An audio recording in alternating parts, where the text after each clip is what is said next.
This axle pretty tore down, bro. So this is how you mount it to the for the whole disc brakes to all set up and everything. And that's the emergency brake for it. Hope I can get all that to work as well. But these holes on this axle from, I think it's like a 2014. But these holes on a 2014 like Silverado rear end is like 3.5 inches apart. And the ones on the Tahoe about the same, so I know for a fact that'll line up. I mean, see these right from the middle to the middle. That's about like 3.5 so inches apart. That's the same on the Tahoe. Got that pretty tore down, but so get this. Let me pull that out. I left one side together so I can kind of like remember how everything went together for the emergency brake situation and everything. Got that axle pulled all out. Got about another one of these little dust shields. And this one pulled all out. I'm tearing mine down. Got the drum brakes. Got the drum all pulled off and all the components all pulled off of it. So my next step is to will be to pull this cover off the rear end and let that fluid drain out, and pull the little clip out, slide the axle out, start trying to put it together, see everything line up. Alright, so this is the one from the 14 Silverado, and it's 30 spline here. This is the one from the 97 Tahoe, it's 30 spline too. And they seem to be the same, and the clip fits around both the same. This diameter, after this point, this is the same as this, all the way down. But after this point, it gets fatter. So I'm not even using this axle though. I'm not using this axle from the 14 because it's bent. So I'm gonna put my original one back in there. But this, I'm guessing this 14 may fit. It may be an upgrade. You might have to change the bearings and stuff out to make it fit correctly. But it's a little thicker one if it wasn't bent. But yeah. So yeah, all that stuff lines up, man. So from here on out, it's just bolting everything back up, putting them, these is 18s or 19s, but these 19s or 18s back in there. It's just pretty much reassembling how just how you take the other side apart. I left one side together so I can like go back and reference off of it. But yeah, this is where the caliper mount. These little small holes right here. This is where the dust plate mount. All the emergency brake stuff mount back up in this area. So let's see what I can do with it. That's all the old stuff. I'm still undecided about the whole that rear diff out, man. I don't know the ratios for sure yet, and I still ain't pulled this one out of here. So yeah. Just a little bit. Each hole. That's all you need, just a little bit. So I gotta open up a little bit.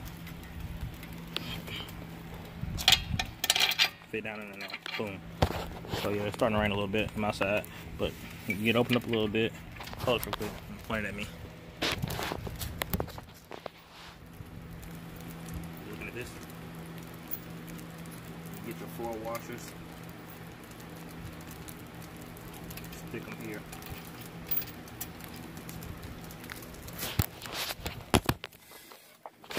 Yeah. Get them 4 washers and drop the screw to the light on first through. Put 4 washers on each one. Screw it up to that, tighten it up. It'll be spaced out perfectly fine for you to put your factory axle back in and everything in the factory location. Everything else will line bolt right back up just how you unbolted from the 14 axle. Yeah, I got axle seals, so I gotta do this, take this axle out, knock it out, and put a new one back in. But that's pretty much it, y'all. Bleed your brakes, and that should be good to go. I'm gonna post something when I get it all done. So man, everything seemed to be fitting in, dude. So I ain't got the emergency brake all mounted up in there or nothing yet, but this all, cleared out. They slide all up. I'm guessing it's gonna have to sit. The rotor gonna sit about right here, and they ain't off from where it was sitting on the other one. I did notice once I set this one up straight, like how it would be in a vehicle. this is kind of like diamond instead of squared. On mine, it's squared. So it's gonna be a little off from where it was at, but I think as long as it's in front, like the caliper is sitting towards the front like here, it stops better versus it sitting like in the back. And because my wife's is sitting, actually my wife's is sitting kind of in the back. I gotta do a little research. Let me check and see. Her front wheel is sitting kind of in the front, way in the front. But what on this axle, how this sits, it sits up front versus like sitting in the back where, like originally, like on this axle. You see, that's where it hooks to the drive shaft, and this where it's set. It's set up front. So I'm gonna set it up front. But I'm getting somewhere on it, doing this little axle, rear disc brake swap. So I put everything together, and the caliper was too far away from the rotor in order for it to stop. So I was gonna cut this plate off right here and get longer screws and use this as a spacer in order to like space it enough so I can like add the rotor on. But I couldn't get it off right now, and I'm kind of like run out of time. I drive it every day, so I gotta get it back going. So what I did was went to the local auto parts store, local hardware store, and got some screws and washers. And what I did was I got it together. I got everything all in there. Everything fits right. This is all in. Got the pin in and everything. This side is completely ready to go. I gotta bleed it. I'm trying to show y'all kind of what I'm doing on the other side. I ain't gonna break it down like all the way, but give you the general idea. So I stripped everything off of this side. That's all the old stuff. This the the drum brakes and all that crap. This is the brake line to go in there to the back of the cylinder on the brakes. That little cylinder thing right there. Actually, this fits right into that information was wrong right there. That actually goes into the rubber line, and the rubber line goes to the caliper. So the rubber line from the factory rear end from that Silverado, it goes into there.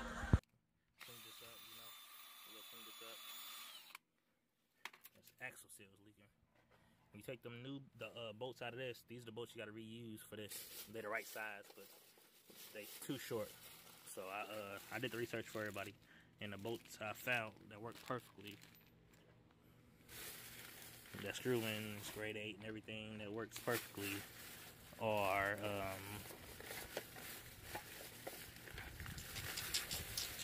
let's see. Yes, these are it. I think these are it. Yes, these are it. I got them from a place called Fashional, and this is the part number for them. If y'all can, like, I don't know if you're online and order them or whatever. And this is the size right here. So this will work. This give you enough spacing. So what I did was, let me push it down real quick. Hold on.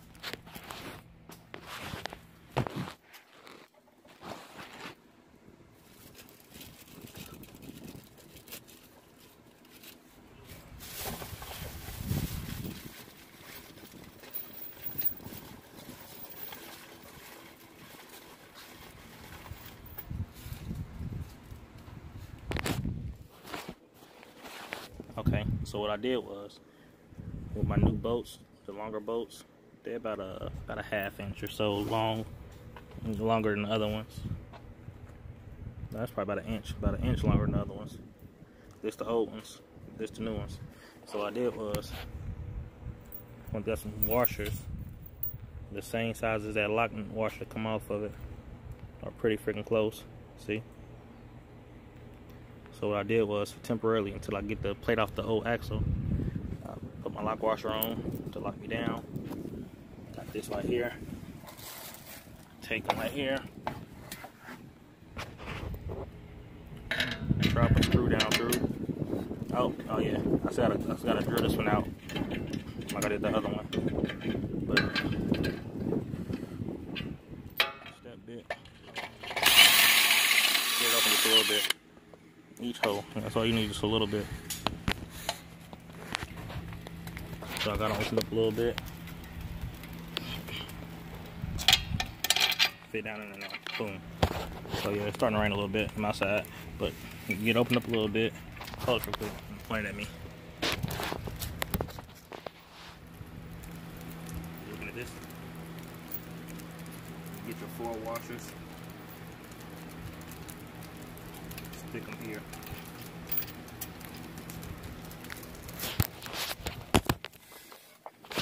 Yeah. Get them 4 washers and drop the screws to the light nut on first through. Put 4 washers on each one.